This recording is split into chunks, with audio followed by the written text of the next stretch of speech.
Serious, how do you deal with heartbreak while remaining friends with the person who did it? I'm currently in the process of dealing with heartbreak while remaining friends with my ex who caused the heartbreak, and I want you to know that it's totally worth it and possible. Yes, not all relationships that end can remain friends after, but if you both valued your friendship before and during the relationship, I believe there is still a reason to carry that friendship after the breakup. It's gonna hurt, but remember to not hover and give yourself some room to grow. Also remember that it's going to hurt and to let yourself feel all the emotions, but don't let them consume you. It will be worth it in the future. Right now you both need space and time so the healing can start and the friendship can remain. Close bracket. This is the best response. Thank you. I've just gotta keep getting through it. It's gonna take time, believe me. I'm still going through it, and honestly I'm just going through the motions, and I just pray that it will get better or we will be friends like we used to again. If you want to talk more, I'm here. Good luck. Thank you so much. It will take a while, but I hope I can call her my best friend again in the future. In my experience, it's not possible to stay friends with those people, but hey, not everyone is the same.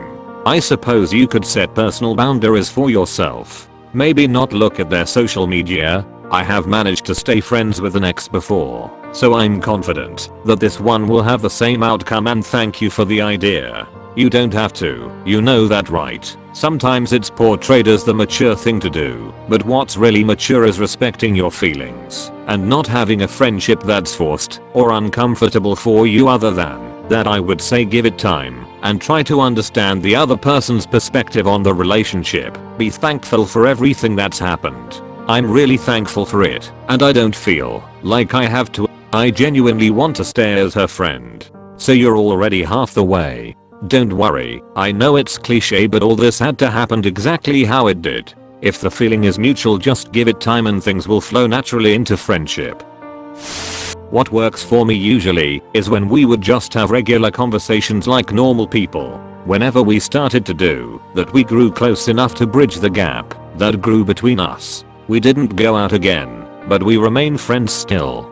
Take a break from the relationship and get some space and come back to it if you can once you've healed. Though in most cases that's not possible. It was all on me. I could not move on and tried to make it work. Now we can't even talk. Only XGF. That ended that way. Married 33 years.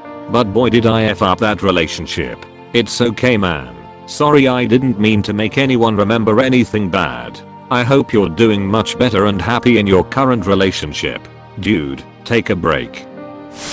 Has happened to me 3 times already. You just gotta deal with the pain and try not to change your behavior towards that person too much. Just keep acting like if you felt nothing. At least that's what I have done, and I have remained friends with all of them after all.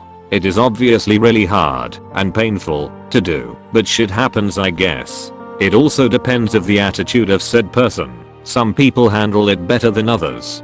Thank you. I've remained friends with one of my exes, so I'm hoping the same thing happens here. You think that would be nice, but it's a trap. You will just convince yourself that you can win her back. You can't and should realize 1. You can't make something happen by force of will. 2. See rule 1. I know from experience. We can't even talk anymore. It's the worst pain there is, but it does get better. I've stayed friends with my previous ex. Why should this be any different? They were both normal breakups. A guy jumped in front of a train a few minutes after I broke up with him. Years of therapy later, I realized that he was an emotionally abusive asshole who was always threatening self-harm if I didn't drop all my plans to spend time with him, and accused me of cheating if I even spoke to another guy, including classmates. His suicide was not my fault, though I blamed myself for years.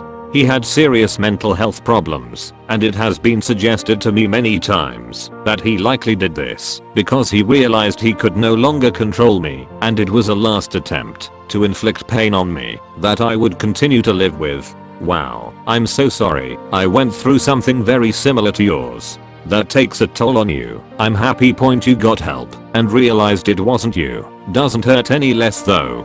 My BF is helping me through my shit, and I'm so thankful and happy he came into my life.